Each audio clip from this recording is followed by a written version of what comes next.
मत मारिए कालीन भैया। बाहुबली मारते नहीं, मारने का ऑर्डर देते हैं।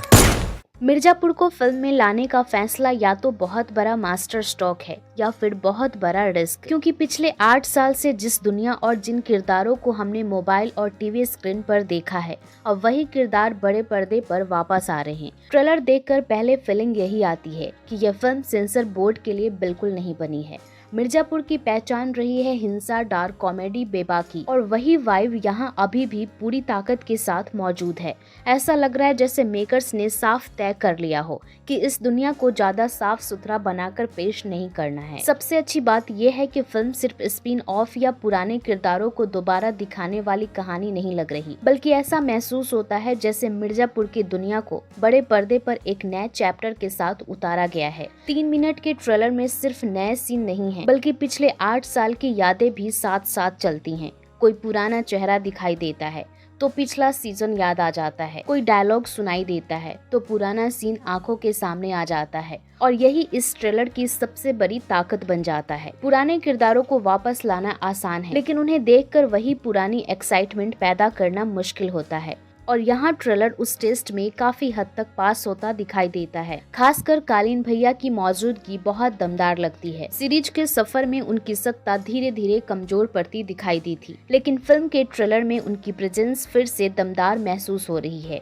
वो स्क्रीन पर आते हैं तो सिर्फ एक किरदार नहीं आते, बल्कि पूरा माहौल बदल जाता है। वहीं गुड्डू भैया अपनी जगह बनाने के लिए तैयार हैं, पर बबलू की एक्टिंग में इस बार वो पुराना वाला चार्म नजर नहीं आ रहा। सबसे बड़ा सवाल उन किरदारों को वापसी को लेकर है जो सीरीज में मर चुके थे।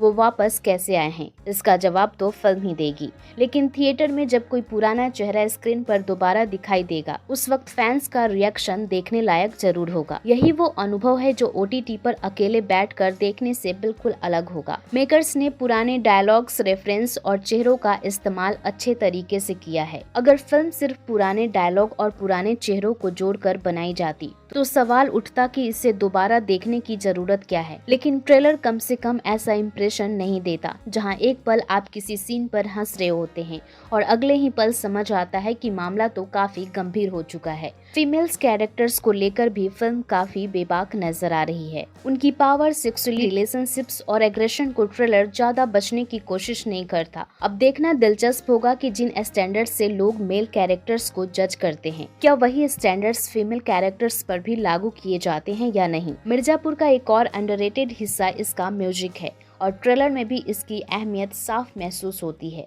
अगर इसके विजुअल्स और डायलॉग्स वही रहे, लेकिन बैकग्राउंड म्यूजिक निकाल दिया जाए, तो शायद वो पुराना मिर्जापुर वाला कनेक्शन काफी कमजोर पड़ जाए। लेकिन इतना मजबूत ट्रेलर होने के बाद भी मिर्जापुर को लेकर पब्लिक में वैसा हाइप नहीं दिखाई दे रहा जैसा दिखाई देना चाहिए था। फिल्म के पास ऑडियंस को थिएटर तक खींचने के लिए मटेरियल की कोई कमी नहीं दिखाई दे रही। अगर ट्रेलर वाली एनर्जी और मिर्जापुर की पुरानी आत्मा ने इसे नए अंदाज में 3 घंटे तक संभाल लिया, तो ये सिर्फ एक फिल्म नहीं, बल्कि उन दर्शकों के लिए रीयूनियन बन सकती है जिन्होंने 8 साल पहले इस मिर्जापुर की दुनिया को अपनाया था। अब सवाल आपसे है कि क्या ट्रेलर देखकर आपको भी वही पुराना मिर्जापुर वाला एक्साइटमेंट महसूस हुआ, या हाइप कुछ ज्यादा ही नॉस्टैल्जिया के भरोसे खरी की जा रही है। कमेंट में अपनी राय जरूर बताएं, क्योंकि असली फैसला 4 सितंबर को थिएटर में होगा।